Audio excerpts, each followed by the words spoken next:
देखिए शेयर कर रही शांति।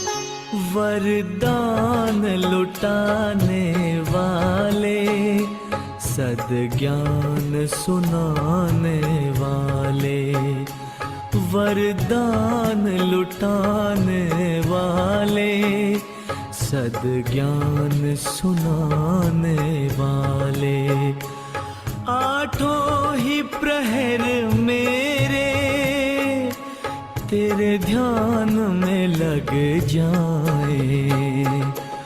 वरदान लुटाने वाले, सद्ज्ञान सुनाने वाले।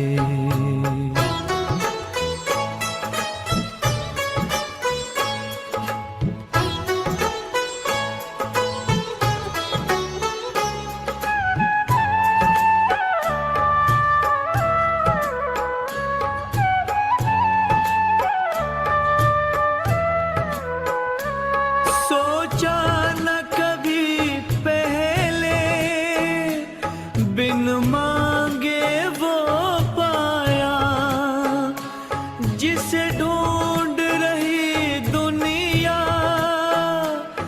उसने हमें अपनाया, उसने हमें अपनाया।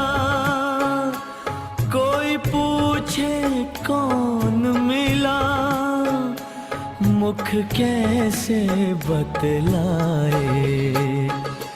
वरदान लुटाने वाले, सद्ज्ञान सुनाने वाले।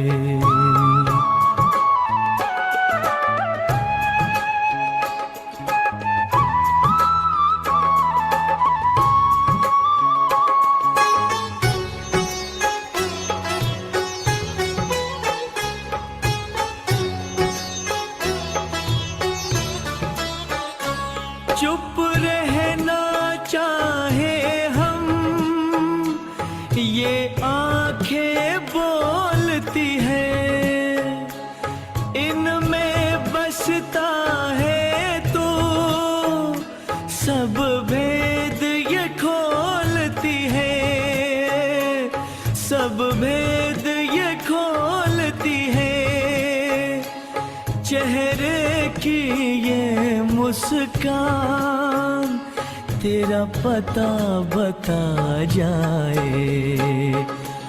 वरदान लुटाने वाले, सद्ज्ञान सुनाने वाले।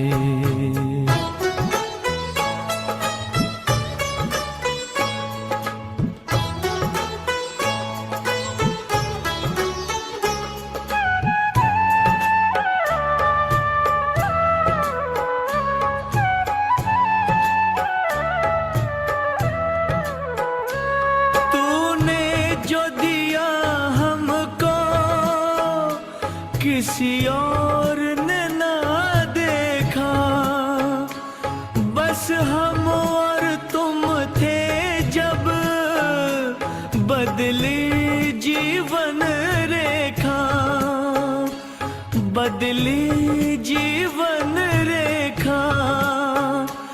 चमके क्यों ना भाग्य भला, भगवान जो चमकाए। वरदान लुटाने वाले, सद्ज्ञान सुनाने वाले। वरदान लुटाने वाले, सद्ज्ञान सुनाने वाले। आठों ही प्रहर मेरे तेरे ध्यान में लग जाए।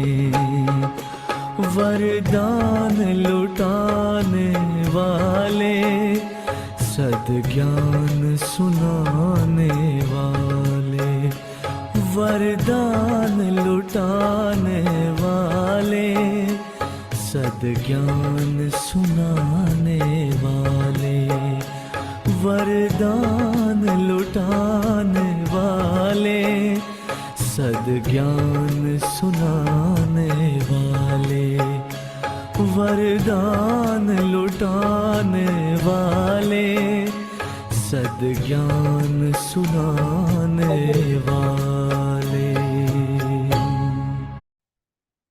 ओम शांति। अनुभव करें, मैं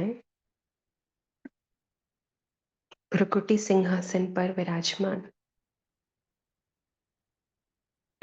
चैतन्य शक्ति आत्मा हूं। देखें अपने आप को, मुझ आत्मा से निकलता हुआ प्रकाश चारों तरफ फैल रहा है। मैं आत्मा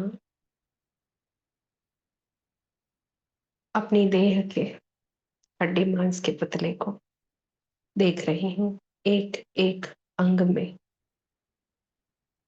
मुझ आत्मा का प्रकाश फैलते जा रहा है और एक एक अंग चमकीला, लाइट, तेजोमय बनते जा रहा है। महसूस करें, मैं आत्मा पवित्रता के सागर परम पिता शिव परमात्मा की अति मीठी लाडली बच्ची हूं। मुझ आत्मा में देखें, परमात्मा शिव बाबा की असीम कृपा बरस रही है। जैसे पिता अपने बच्चों को प्रेम करता है, वैसे माता पिता के रूप में शिव भगवान मुझ आत्मा को प्रेम कर रहा है, पालना कर रहे हैं।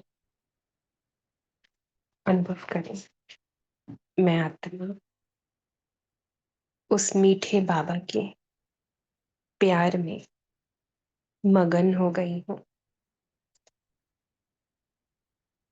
मेरा रोम रोम खुश मिजाज पुलकित हो उठा है।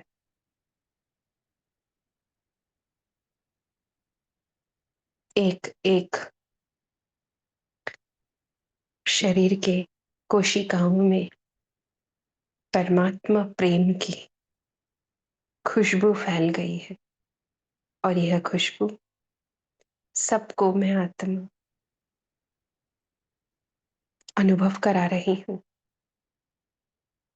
जो भी मेरे आसपास आ रहा है, उस मीठे बाबा के प्रेम के सुख का रस अनुभव कर रहा है। महसूस करें, अब मैं आत्मा अपने आत्मिक स्वरूप में स्थित होकर मीठे परमात्मा शिव बाबा से आज के अनमोल मीठे महावाक्य सुन रही हूं।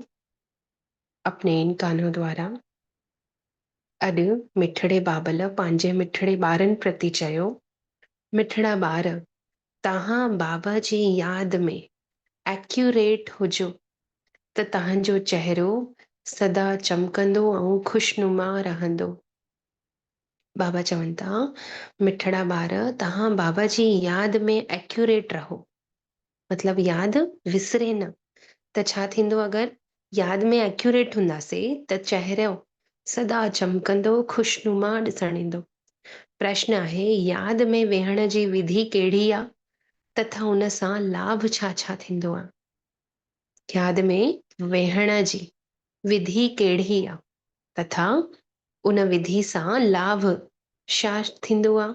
त उत्तर में बाबा चवनि था, जॾहिं याद में वेहो था त बुद्धि सां सभु धंधा दोरी आदि जी पंचायत खे विसरी पाण खे दैही आत्मा सम्झो।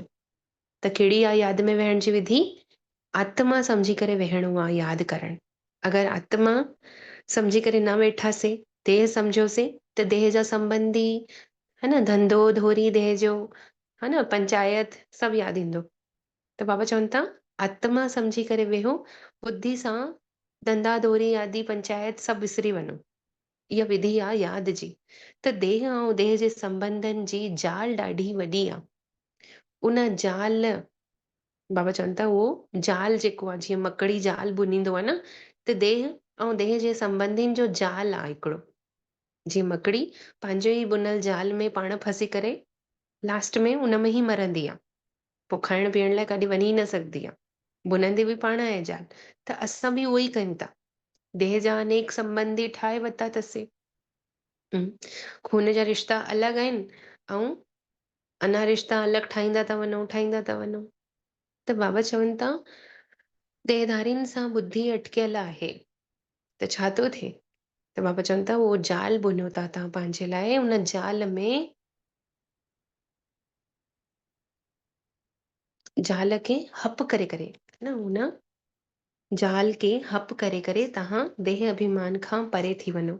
अर्थात तव्हां मरी वेंदव त पूरी दुनिया ई तव्हांजे लाइ मरी वई। अगरि असां जीअरा आहियूं त देह जा सभु संबंधी यादि अचनि था, ऐं अगरि आत्मा सम्झूं था, देह ॾिसूं ई नथा, त जीते जी मरण चवनि था बाबा हिनखे। त जीते जी जॾहिं तव्हां पाण खे आत्मा सम्झो था, माना जीते जी मरो था, त पोइ देह जा सभु संबंधी विसरी था वञेव। त हिकु बाबा खे यादि ई करणो ई विधि आहे। कहिड़ी? देही अभिमानी सम्झी करे पाण खे, देह जे सभु धर्मनि खे विसरी करे बाबा खे यादि करणो, इहा ई विधि आहे। ऐं हिन सां छा थींदो आहे? बाबा चवनि था यादि सां तव्हांजी कट लहंदी वेंदी आहे, अशरीरी अवस्था थी वेंदव यादि सां, है न।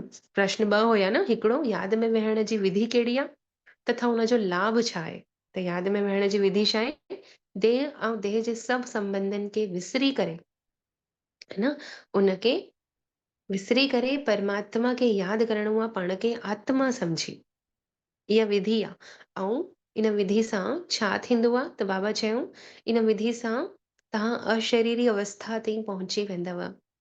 पोइ वरी कहिड़ो बि कर्म कंदव न, त ऑटोमेटिक अशरीरी अवस्था हूंदव। इन सां ॿियो छा थींदो आहे? बाबा चयूं आत्मा जी कट भी लहंदी वेंदी आहे। कट माना जेको आत्मा सतयुग खां वठी कलयुग अंत ताईं लहंदी लहंदी आई आहे, शरीर धारण कंदे कंदे आई आहे। त हुन सां छा थी वियो? आत्मा विकारी थी वई, है न। आत्मा जा जेके गुण आहिनि मर्ज थी विया, ऐं आत्मा में कट चढ़ंदी वई। त उहा कट धीरे धीरे कीअं लहंदी? यादि सां। गीत आहे, राति जा राही थकी न पइजो, सुबुह जी मंज़िल दूर कोन्हे। कई बार चवंदा आहिनि बाबा हाणे केतिरो यादि कंदासीं, अञा केतिरो यादि कंदासीं, अञा कॾहिं ईंदो सत्युग, अञा कॾहिं ईंदो? त बाबा चवनि था रात के राही थक मत जाना, सुबह की मंजिल दूर नहीं है। ओम शांति। ॿार यादि जी यात्रा में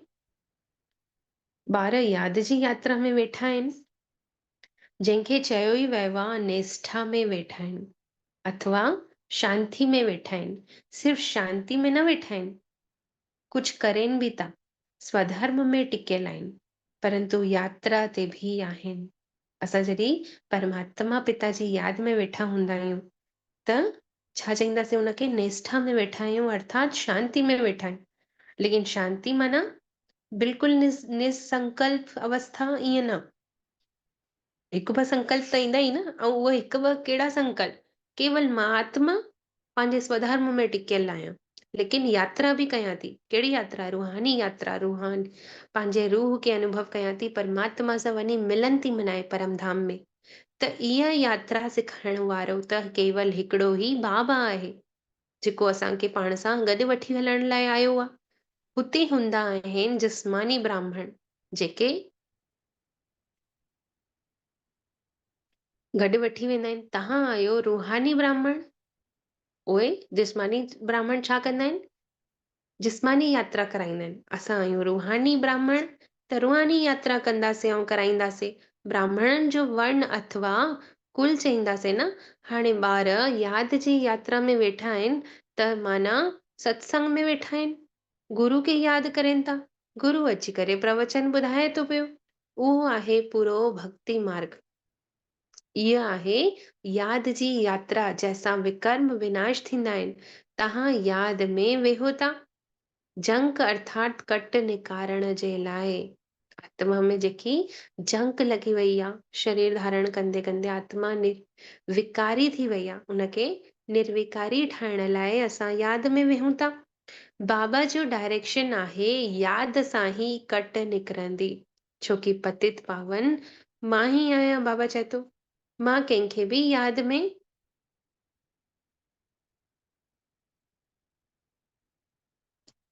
मां कंहिंखे बि ॿिए जी यादि सां न ईंदो आहियां। मुंहिंजो अचण ई ड्रामा में नूंद आहे। जॾहिं पतित पावन परमात्मा अचे थो त कॾहिं ईंदो? जॾहिं दुनिया पतित थी वेंदी आहे त उनखे मटण लाइ, पावन दुनिया ठाहिण लाइ ई परमात्मा अचनि था। आदि सनातन देवी देवता धर्म जेको प्राय लोप थी वियो आहे, उनजी स्थापना फिर सां परमात्मा पिता ब्रह्मा बाबा जे द्वारा कराए रहिया आहिनि। जेको ब्रह्मा जे लाइ इहो सम्झाईंदा आहिनि कि ब्रह्मा शो विष्णु सेकेंड में ठहे थो, पोइ वरी विष्णु सो ब्रह्मा ठहण में 5000 साल लॻनि था। इहो बि ॿुधी सां सम्झण जी ॻाल्हियूं आहिनि। तव्हां जेके शूद्र थी विया आहियो, हाणे ब्राह्मण वर्ण में आया आहियो। तव्हां ब्राह्मण ठहो ई था शिव बाबा ब्रह्मा द्वारा। तव्हांखे इहा यादि जी यात्रा सेखारनि था बाबा, खाद निकारण जे लाइ। इहा रचना जो चक्र कीअं फिरे थो सो त हाणे तव्हां सम्झी विया आहियो। इन में कोई देर न करणी आहे। हाणे आहे बरोबर कलयुग। कलयुग जी साइंस ॾिसण अचनि थियूं न सीनरियूं, त हाणे कंफर्म आहियूं कि कलयुग हले थो। उहे सिर्फ़ चवंदा आहिनि कलयुग हाणे नंढड़ो ॿार आहे। बाबा चवनि था तव्हां उन्हनि खे ॿुधाए सघंदा आहियो कि कलयुग जो हाणे अंत बसि थोरो बचियल आहे। घोर अंधियारे में आहिनि सभु। बाबा चवनि था तव्हांखे हिन सभु वेद शास्त्रनि जो सार मां सम्झायां थो। केरु सम्झाइनि था? बाबा। ऐं वेद शास्त्रनि जो सार छा आहे? इहा मुरली। त बाबा चवनि था मां तव्हांखे अची वेद शास्त्रनि जो सार सम्झायां थो हिन मुरली जे द्वारा। तव्हां ॿार सुबुह सवेर उथी करे वेहो त यादि में मज़ो अचेव, न त माया जा तूफ़ान ईंदव। अगरि सुबुह जो परमात्मा खे यादि नथा अचूं ऐं पोइ वरी सॼे ॾींहं में पेपर अचनि था त पोइ भॻवान खे बाबा खे ॾोह ॾियूं था कि ज्ञान में हलूं था तॾहिं बि तूफ़ान अचनि था। त बाबा चवनि था अरे तूफ़ान छो था अचनि? छोकी यादि में ई नथा वयो। धंधो धोरी तरफ़ बुद्धि योग हली थो वञेव। उथण सुर पंहिंजे कमकार में लॻी था वञो, है न। इहो सभु ॿाहिरि जी पंचायत आहे न। जीअं मकड़ी केतिरो जाल बुनंदी आहे, पूरो हप करे वठंदी आहे। देह जो केतिरो प्रपंच आहे, काका चाचा मामा गुरू गोसाई, केतिरो जाल ॾिसण ईंदो आहे। उहे सभु हप करे वठंदव देह सहित। अकेलो दैही ठहणो आहे। अकेला आया हुयासीं, अकेला वेंदासीं। त छाजे खां हिते सभिनीनि जे अॻियां पीठ पोइतां लटकंदा रहूं था? त बाबा चए थो मनुष्य माण्हू जेको आहे शरीर छॾे थो त सभु विसरी थो वञे। त हाणे तव्हां सम्झो कि असांने शरीर छॾे वरितोसीं, छोकी पाण खे आत्मा सम्झूं था न, शरीर खे विसरण जी महिनत कयूं था। त बाबा चए थो सम्झो कि मां जीते जी मरी वियो आहियां। त असां मरी वियासीं त माने दुनिया ई मरी वई असांजे लाइ। इहो त ॿुधी में ज्ञान हुजणो खपे। दुनिया ख़तम थियणी आहे। बाबा सम्झाणी ॾियनि था कि मुख न खुलंदव अगरि कंहिंखे ॿुधाइण लाइ ज्ञान, त सिर्फ़ु यादि कयो। जीअं ब्रह्मा बाबा यादि में रहंदा हुया, कन्या पति खे यादि कंदी आहे, छोकी पति परमेश्वर हूंदो अथसि। इन लाइ बाबा सां बुद्धि निकारे करे पति में हली वेंदी आहे। हिते त पतिनि जो पति ब्राइड ग्रूम मिलियो अथव न। तव्हां सभु आहियो ब्राइड्स। ब्राइड ग्रूम माना दुल्हो, है न। पतिनि जो पति शिव साजन जे रूप में हाणे असांखे मिलियो आहे। असां सभिनीनि ब्राइड्स अर्थात सजनिन खे त भगवान जी सभु भक्ति कंदा था रहनि, सभु भक्तियां बाबा चवनि था रावण जे पहिरे में क़ैद आहिनि। त बाबा खे ज़रूर तरस त पईंदो न कि वीचारी मुंहिंजियूं भक्ताणियूं रावण जे पहिरे में क़ैद आहिनि। बाबा त रहम दिल आहे न, उनखे पंहिंजे ॿारनि जे मथां केतिरो रहम ईंदो आहे। हिन समय गुरु खां त ॾाढो शिक्षाऊं वठनि था, उनखे यादि करनि था, ॾाढे प्रकार जा गुरु निकिता आहिनि। त बाबा चवनि था इहे त बाबा प्रैक्टिकल में राजयोग सेखारे थो हिते त। इहो राजयोग 2-3 ॾींहं पहले बि 1-2 ॾींहं पहले बि बाबा ने मुरली में छा चयो हुई कि गुरुनि खे देहधारियुनि खे यादि करण खां सुठो त कृष्ण खे यादि कयो, थोरो घणो त फल मिलंदव न। ऐं असां लटकऊं पिया था देहधारियुनि जे पीछे। हाणे देहधारी जे कॾहिं सदगति थोड़ी करे सघंदो आहे। हा, उहा आत्मा अगरि थोड़ी घणी पुण्य हूंदी त उनजो एकाध संकल्प सही सिद्ध थी वेंदो आहे त सम्झींदा आहिनि सभु कि चमत्कार आहे। बाक़ी ॿियो कुझु कान्हे, है न। हुन खां सुठो बाबा चवनि था गुरु गुसाई खे यादि करण खां सुठो कृष्ण खे यादि कयो, कम से कम थोरो घणो त फल मिलंदव। त बाबा चवनि था कि हिते त अनेक प्रकार जा गुरु आहिनि जेके शिक्षाऊं ॾियनि था अनेक प्रकार जी, कॾहिं कोई कहिड़ी शिक्षा त कॾहिं कोई कहिड़ी शिक्षा। प्रैक्टिकल में राजयोग सेखारण वारो त हिकु बाबा ई आयो आहे। इहो राजयोग कंहिंखे सेखारियो हूंदई ऐं केरु सेखारियो हूंदई? परमात्मा जे सवाइ ॿियो कोई सेखारे न सघंदो। अची पंहिंजे आत्माऊं ॿारनि खे सेखारे थो। पोइ वरी उन सां छा थियो? राजयोग सिखण सां बाबा चवनि था तव्हां पोइ महिमा योग्य था थी वञो, है न। जेको कंहिंखे बि पतो कोन्हे कि हे जन छा सिखनि था जो महिमा योग्य थी विया आहिनि। गीता जो बि प्रमाण ॾियनि था। नंढी नंढी कुमारियूं गीता कंठ करे वठनि थियूं त कुझु न कुझु हुननि जी बि महिमा थींदी आहे न। त गीता कोई गुम न थी आहे। गीता त वास्तव में इहा ई आहे। कहिड़ी? मुरली। इहा ई वॾी ते वॾी इन ई गीता जी महिमा आहे। गीता ज्ञान सां तव्हां पूरी दुनिया खे रेजुविनेट कयो था। जेकी दुनिया पुरानी है न टूटी फूटी वई आहे उनखे रेजुविनेट मतलब उनजो मेंटेनेंस कयूं था, है न।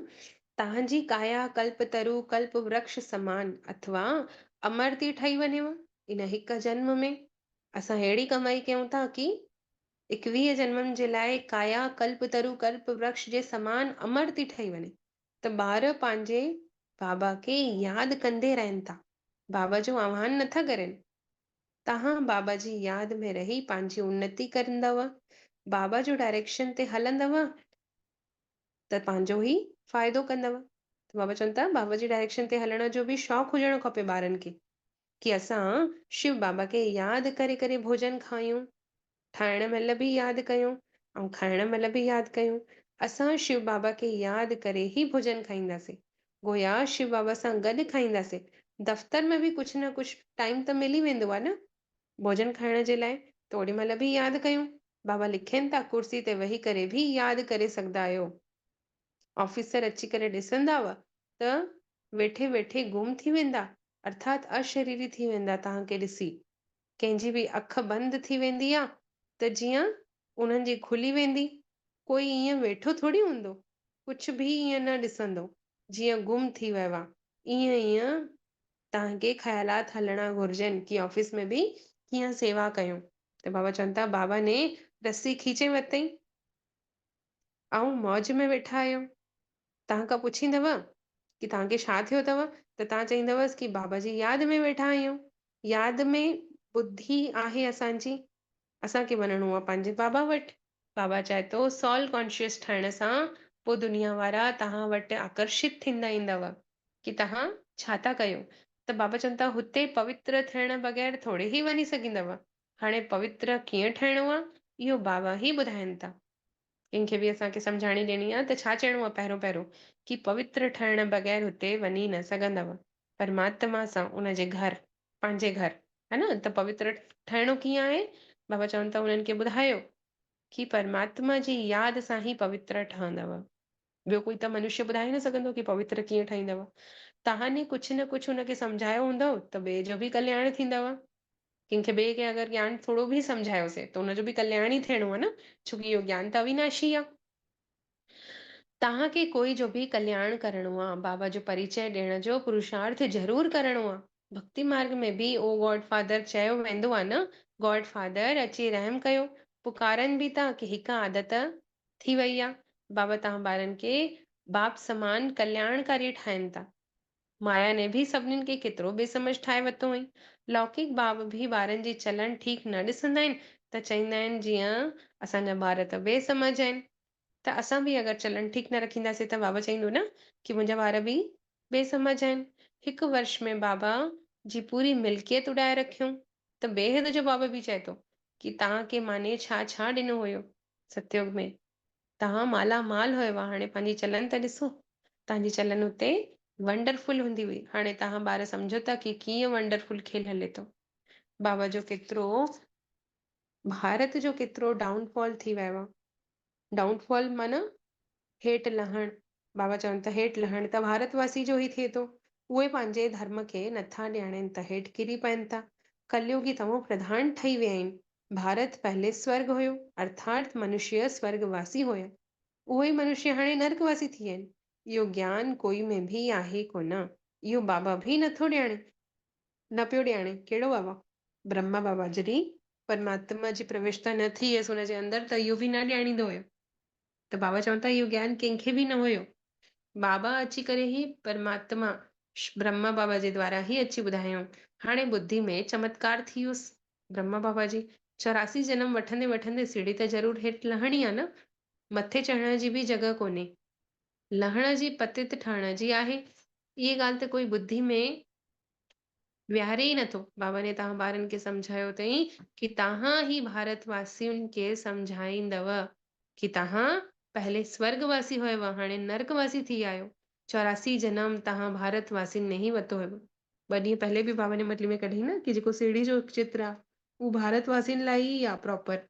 न बाक़ी ईअं न कि केवल भारतवासियुनि लाइ बाबा ज्ञान ॿुधाईंदा आहिनि, सभिनीनि विदेशियुनि लाइ बि कढींदा आहिनि। त उन्हनि जे लाइ पोइ वरी गोलो जो चित्र परफेक्ट आहे। उन्हनि खे अगरि सम्झायूं त डबल विदेशी खे त गोले जे चित्र सां सम्झायो, लेकिन भारतवासी खे सम्झायो था त सीढ़ी जे चित्र सां सम्झायो। आहिनि ॿई चित्र लॻभॻि हिकु, है न। उन में ॾेखारियो वियो आहे कि हेठि लहंदा आयासीं सीढ़ी, ऐं हिन में ॾेखारियो वियो आहे कि चकर लॻायोसीं युगनि जो। त हुन में बि त युगनि में हेठि लहंदा आयासीं। पोइ वरी आख़िरी में जॾहिं कलयुग अंत में पहुचूं था त पोइ लिफ्ट मिले थी, सीधो ई सतयुग पहुची था वञो। सीढ़ी में ख़ाली एतिरो ॾेखारियो अथई, हुन में ॾेखारियो अथई कि सतयुग खां पोइ संगम युग क्रॉस करे पाण वञूं था सतयुग में, गोले में। त बाबा चवनि था कि बाबा ही अची करे तव्हांखे पढ़ाए वरितो, शूद्र खां देवता ठाहे वरितो। बाबा खे ही लिबरेटर गाइड चयो वेंदो आहे। परंतु दुनिया वारा अर्थ नथा सम्झनि कि उहो कॾहिं अचे थो, कीअं अची असांखे लिबरेट करे थो, दुखनि खां छॾाए थो। ड्रामा कीअं ठहियल ठुकियल आहे कंहिंखे स्वप्न में बि नथो पतो पए। इहो लक्ष्मी नारायण कीअं ठही सघंदा आहियूं असां, बाबा ने ही अची असांखे ॿुधाई। बाबा केतिरी स्मृति ॾिवराई अथई असांखे कि ॿार तव्हां ही सतयुगी देवी देवता हुयव। बाबा खां तव्हां ने ही कल्प पहले वरसा वरितो हुयव, श्रीमत ते हला हुयव, त वापसि हलो। याद जी यात्रा करण जी बि प्रैक्टिस करणी आहे। जी स्कूल में टीचर बार बार चवंदी आहे न, प्रैक्टिस कयो, practice makes a man perfect. त हर ॻाल्हि में अगरि असां प्रैक्टिस कंदा आहियूं त हुन में परफेक्शन अची वेंदी आहे। त यादि में बि बाबा चए थो प्रैक्टिस कयो, यादि करण जी बि, तॾहिं हुन में परफेक्शन ईंदी। तव्हांखे हाणे पतो पियो अथव कि पादरी जेके हूंदा आहिनि उहे बि पैदल हलींदा आहिनि, केतिरो साइलेंस में हलींदा आहिनि। उहे क्राइस्ट जी यादि में रहंदा आहिनि। उन्हनि खे क्राइस्ट सां गॾु केतिरो प्रेम हूंदो अथनि। तव्हां आहियो रूहानी पंडा, तव्हांजी प्रीत ॿुधी अथव परम प्रिय परम पिता परमात्मा सां। ॿार ॼाणनि था नंबरवार पुरुषार्थ अनुसार कल्प पहले मुआफ़िक राजधानी ज़रूर स्थापन थियणी आहे। त जेतिरो पुरुषार्थ करे श्रीमत ते हलींदव, बाबा तव्हांखे ॾाढी सुठी सुठी मत ॾींदो रहंदव। पोइ वरी सां ग्रहाचारी हीअं वेही थी रहेव जो श्रीमत ते हलो ई नथा। फिर सां पढ़ूं त इहे लाइन बाबा चवनि था ॿार ॼाणनि था कि नंबरवार पुरुषार्थ अनुसार कल्प पहले मुआफ़िक राजधानी ज़रूर स्थापन थियणी आहे। जेतिरो पुरुषार्थ करे श्रीमत ते हलंदासीं उन अनुसार उते राजाई मिलंदी। बाबा चवनि था बाबा त ॾाढी सुठी सुठी मत ॾींदा आहिनि ॿारनि खे, लेकिन पोइ वरी ग्रहाचारी अहिड़ी वही थी रहे जो ॿार श्रीमत ते ई नथा हलनि।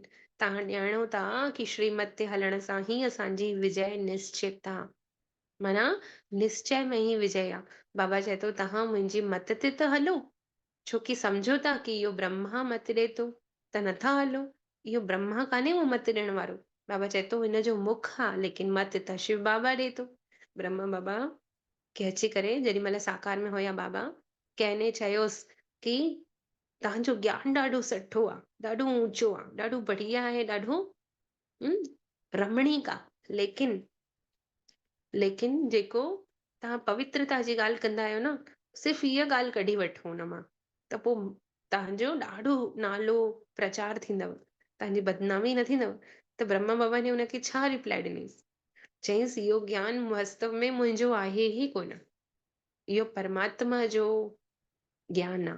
उहो ई जीअं डायरेक्शन ॾींदो आहे उहो ई असां हलंदा आहियूं। त डायरेक्शन केरु ॾे थो? ॾियण वारो त शिव बाबा आहे न। भले हुनजे मथां केतिरा ई कलंक लॻेसि तॾहिं बि पवित्रता खे न छॾियो ब्रह्मा बाबा ने, कि पवित्रता हितां जी सभिनीनि खां वॾी ऐं ऊंची धारणा आहे।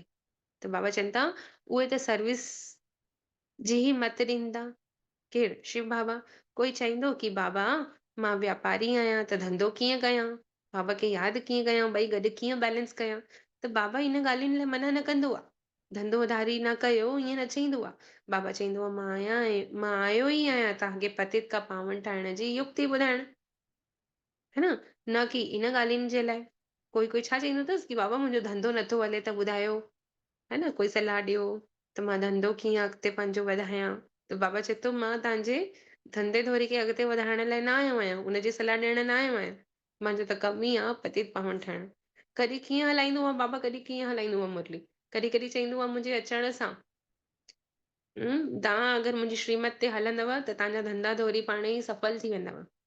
ऐं कॾहिं कॾहिं छा थो चए, अॼु चवनि था कि मां तव्हांखे धंधा धोरीनि जी ॻाल्हियूं ॿुधाइण न ईंदो आहियां, युक्ति ॿुधाइण न ईंदो आहे, पतित खां पावन ठाहिण जी युक्ति ॿुधाइण ईंदो आहियां। मूंखे सॾु बि करनि था कि हे पतित पावन अची करे असांखे पावन ठाहियो। युक्ति बाबा सुठी ॿुधाईंदा आहिनि, सहज बि। तव्हांजो नालो अथव गुप्त सेना, उन्हनि खे वरी हथियार बाण आदि ॾेखारे वरिता अथऊं, सेना जेके में सेना में हूंदा आहिनि, परंतु हिन में बाण आदि जी त कोई ॻाल्हि ई कान्हे। इहा सभु आहे भक्ति मार्ग। आवाज़ अचे थी न सभिनीनि खे? जी जहिड़ी दीदी अचे थी। हा,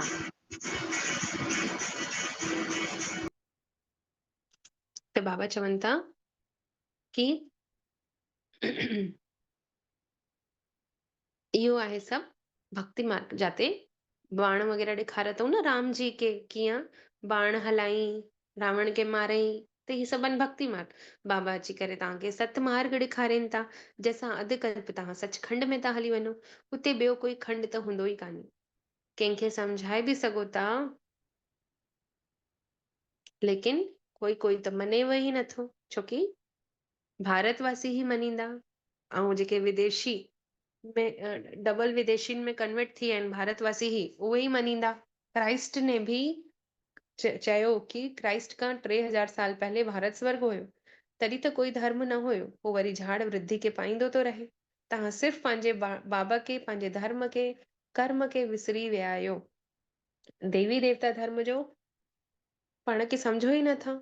गंदी चीज आदि कुझु न खाओ बाबा चवनि था, परंतु खाईंदे था रहो, छोकी इहो गुण कान्हे। इन लाइ पंहिंजे खे हिंदू चई वरितो अथव, मतिलबु गंदगी खाइण चालू करे वरितऊं, नॉनवेज वग़ैरह हिंदू धर्म वारनि, देवी देवता धर्म वारनि। त देवी देवता चवण जे लाइक़ु ई नहीं रहिया, छोकी गंदगी स्वीकार करनि था। त बाबा चवनि था पोइ वरी पंहिंजो नालो हिंदू रखे रखियो, न त लज्जा ईंदनि कि मांस मच्छी खाइनि था, मदिरा पीअनि था, ऐं पाण खे देवी देवता चवराइनि था, त केॾी वॾी ग्लानी आहे देवी देवताउनि जी।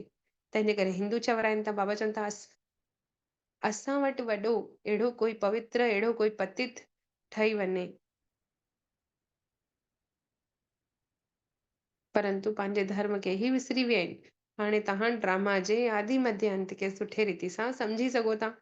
कोई बि अहिड़ी ॻाल्हि हुजेव त तव्हां कंहिंखे बि चई सघंदा आहियो कि इहो पॉइंट्स हाणे बाबा ने न ॿुधाई अथई, बसि मां तव्हांखां मां तव्हांखे वॾी बहन जी खां पुछी करे पोइ ॿुधाईंदमि, है न त अगरि कुझु बि पंहिंजे मन सां चई रखंदसि त मुफ़्त में ई मुंझी पवंदा।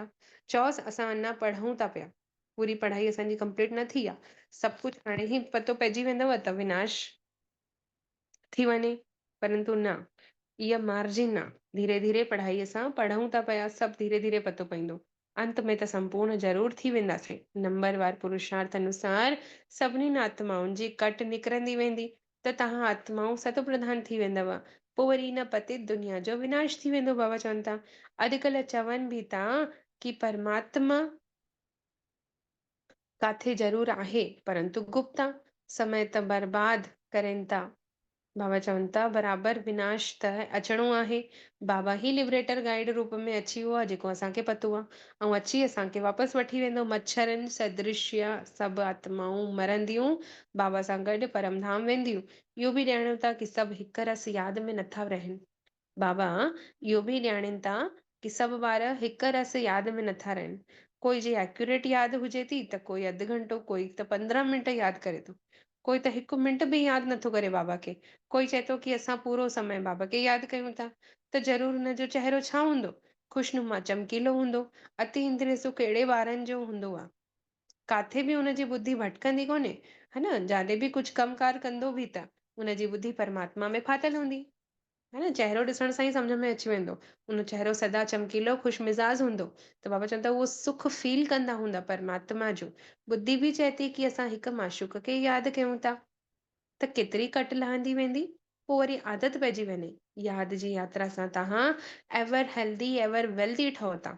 एवर हेल्दी माना निरोगी कंचन काया थी थींदी वञे, ऐं एवर वेल्दी माना ज्ञान धन सां भरपूर था थींदा वञो। इन केवल यादि जी यात्रा सां। चक्र बि यादि अचेव थो, सिर्फ़ु यादि में रहण जी महिनत करणी आहे। बुद्धि में चक्र बि फिरंदो रहेव। हाणे तव्हां मास्टर बीज रूप ठाहो था, यादि सां गॾु स्वदर्शन चक्र बि फिराइणो आहे। कि असां ई सतयुग में देवी देवता हुयासीं, सतयुग त्रेता में द्वापर में असां ई पूज्य ठहियासीं, असांजी जड़ चित्रनि जी पूजा थी। पोइ वरी कलयुग अंत ताईं असां ई एतिरा हेठि किरी पियासीं कि परमात्मा पिता खे अची असांखे पंहिंजो ठाहे ब्राह्मण ठाहिणो पियुसि। पोइ ब्राह्मण ठही करे असां ई सभिनीनि जा सहयोगी ठही फरिश्ता ठही करे वापसि निराकार स्वरूप में मच्छरनि सदृश्य पंहिंजे घर परमधाम बाबा सां गॾु वञूं था। त इहे थी असांजा 5 स्वरूप। त बाबा चवनि था इन्हनि जो बि स्वदर्शन चक्र खे बि फिराइणो आहे, मास्टर बीज रूप बि ठहणो आहे असांखे, है ना। सॉल कॉन्शियस अवस्था में अर्थात आत्मा सम्झी करे रहणो आहे, ऐं स्वदर्शन चक्र बि फिराइणो आहे। तव्हां भारतवासी ही लाइट हाउस आहियो, स्पिरिचुअल लाइट हाउस सभिनीनि खे रास्तो ॿुधाईंदा आहिनि, उहो बि सम्झणो पए। तव्हां मुक्ति जीवन मुक्ति जो रास्तो ॿुधायो था न, इन लाइ तव्हांजी स्पिरिचुअल, तव्हांजो नालो स्पिरिचुअल लाइट हाउस थो पएव। स्पिरिचुअल लाइट हाउस वास्तव में केरु आहिनि? बाबा चवनि था तव्हां ॿार, तव्हांजो स्वदर्शन चक्र फिरंदो रहे। नालो लिखी बि रखो त सम्झाइणो पए। बाबा सम्झाणी ॾियनि था, तव्हां सम्मुख वेठा आहियो, जेको पीउ सां गॾु आहे उनजे लाइ ज्ञान जी बरसाति आहे। सभिनि खां जास्ती मज़ो त सम्मुख ईंदो आहे न।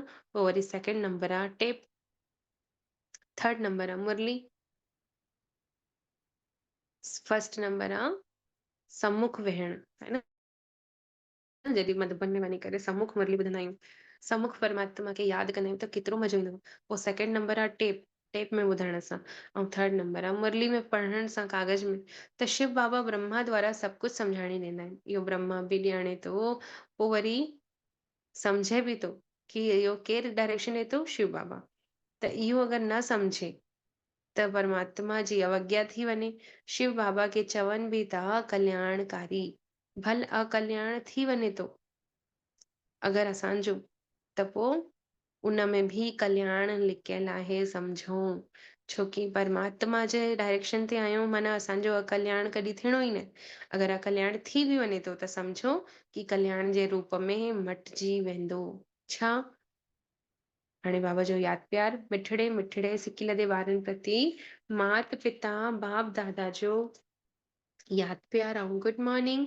रूहानी बाबल जे रूहानी ॿारनि खे नमस्ते, ऐं असां रूहानी ॿारनि जो बि रूहानी मात पिता बाप दादा खे यादि प्यार, गुड मॉर्निंग ऐं नमस्ते मुंहिंजा मिठड़ा बाबला, नमस्ते। शुक्रिया बाबा, शुक्रिया जे तव्हां मूंखे पंहिंजो कयो, पंहिंजो पदम पदम गुणा भाग्य जगायो।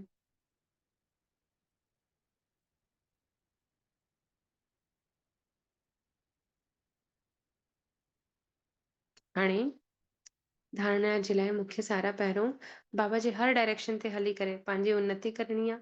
हिकु बाबा सां सची सची प्रीत रखणी आहे। यादि में ई भोजन ठाहिणो आहे ऐं खाइणो आहे। बाबा जी डायरेक्शन ते हलणो आहे ऐं पंहिंजी उन्नति करणी आहे। हिकु बाबा सां ई सची प्रीत रखणी आहे ऐं यादि में भोजन खाइणो ऐं खाराइणो आहे। ठाहिणो ऐं खाइणो आहे। ॿियो आहे स्पिरिचुअल लाइट हाउस ठही सभिनीनि खे मुक्ति जीवन मुक्ति जो रास्तो ॿुधाइणो आहे। लाइट हाउस छा हूंदो आहे? जेको समुद्र जे विच में लाइटियूं लॻियल हूंदियूं आहिनि ॾाढी ऊची खंबे में, जेके छा कमु कंदियूं आहिनि? अंधेरे में जहाज, पानी जे जहाजनि खे रास्तो ॾेखारण जो कमु कंदियूं आहिनि। त पानी ॾाढो गहरो है न, हुते नंढी नंढी इहे खंबा लाइण वारी लाइटियूं कमु न कंदियूं। हुते लाइट हाउस कमु कंदो, जेको ॾाढो ऊचो ऐं हिकदमि वॾो हुजे। त असां चैतन्य हलंदे फिरंदे पाण खे लाइट हाउस सम्झूं। असांजे लाइट सां अनेकनि खे रस्तो ॾिसणु अचे, है न, तॾहिं चईंदासीं स्पिरिचुअल लाइट हाउस। त बाबा चवंदा हाणे तव्हांखे स्पिरिचुअल लाइट हाउस ठहिणो आहे। सभिनीनि खे मुक्ति जीवन मुक्ति जो रास्तो ॿुधाइणो आहे। बाप समान कल्याणकारी ज़रूर ठहिणो आहे। वरदान आहे अनुभव कंदासीं निराकार शिव बाबा परम धाम मां हेठि लहनि था, सूक्ष्म वतन में ब्रह्मा तन में अची अवतरित थियनि था ऐं असांजे सम्मुख बाबा अची विया आहिनि अंदे सहित। ॾिसो परमात्मा जो प्रेम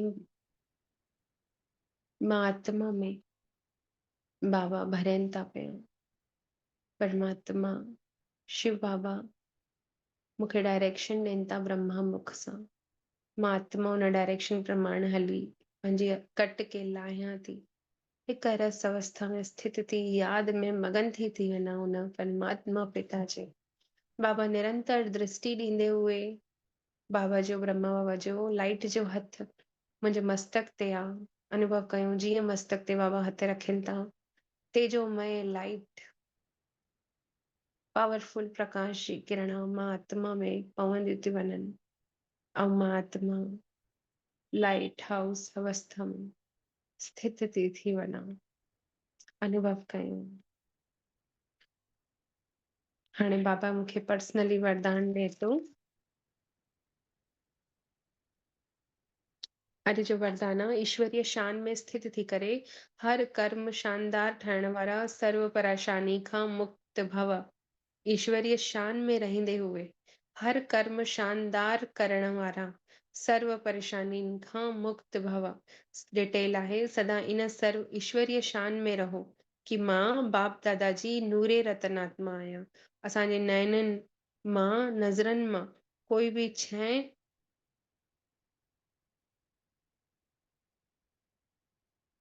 समाइजी न सघंदी। इन शान में रहंदासीं त भिन्न भिन्न प्रकार जी परेशानियूं स्वतः समाप्त थी वेंदियूं। कहिड़ी शान में? ईश्वरीय शान में। ईश्वरीय शान में अहिड़ो जादू आहे कि असांजी हर परेशानी तुरंत समाप्त थी वेंदी। कोई बि प्रकार जी कंप्लेन न रहंदव। जेतिरो पाण खे ऊंची शान में स्थित रखंदव ओतिरो मान भी स्वतः प्राप्त थींदव।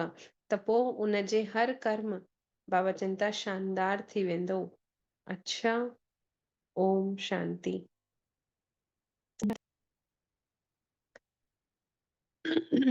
अनुभव कयूं मां आत्मा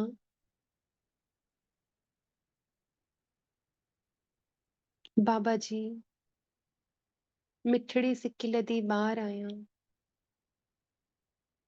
बाबा खे ॾिसूं मात पिता जे रूप में। छोकि अॼु बाबा ने चयो अथऊं कि सभिनीनि संबंधनि खे विसरणो आहे।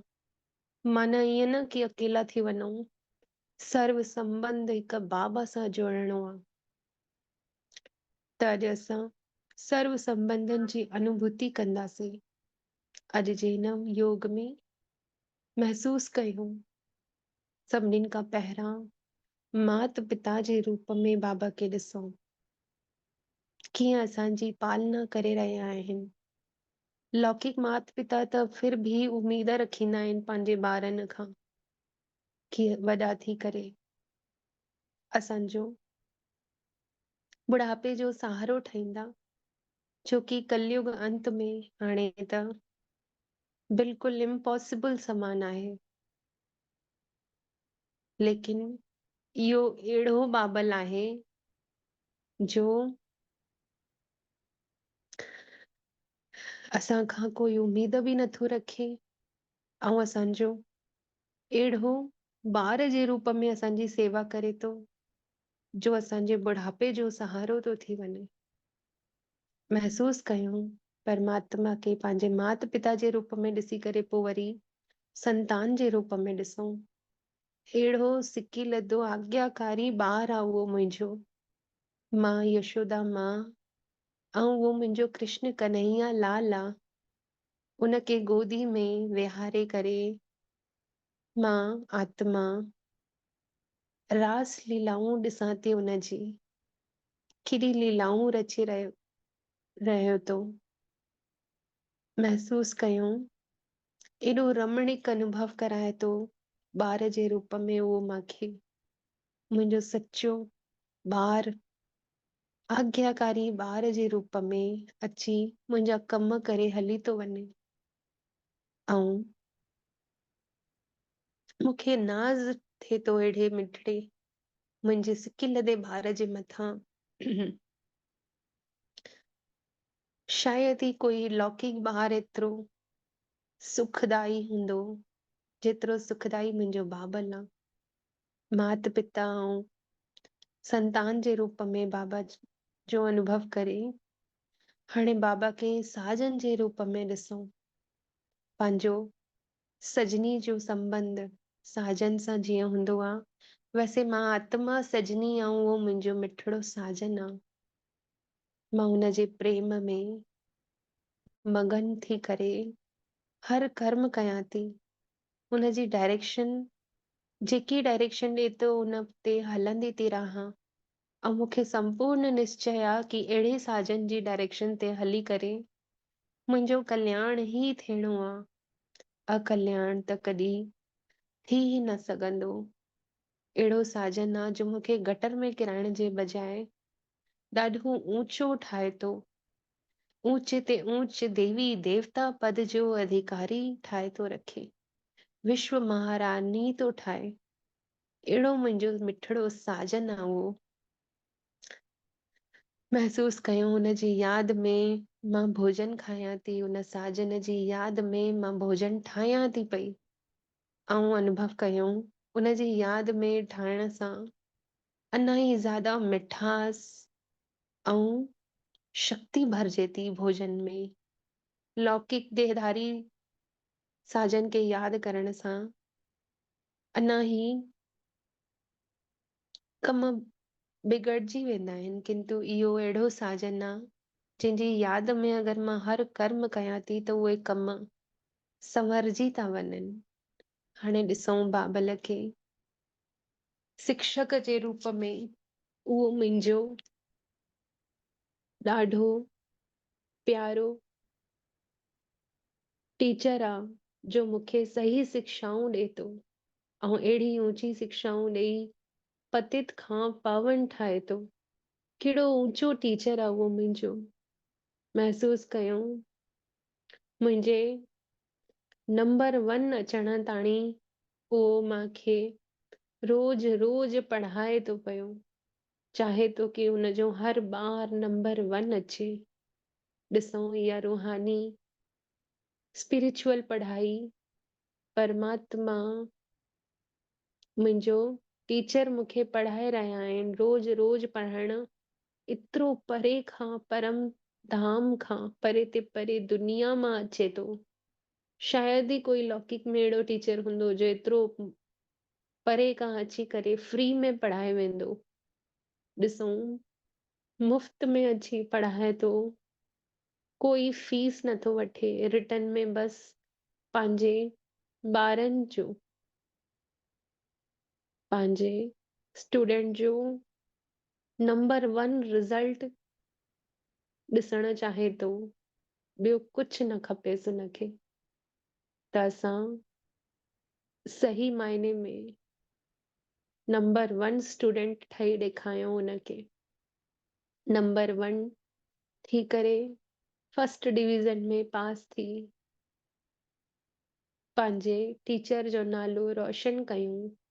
हाणे परमात्मा के दोस्त यार पंहिंजे भाउ या भेण जे रूप में ॾिसूं उहो असांजे दोस्त जे रूप में, भाउ या भेण जे रूप में असांजे सम्मुख आहे। साकार में ब्रह्मा बाबा जो रूप ऐं निराकार में उनजी भ्रुकुटी में शिव बाबा खे ॾिसूं।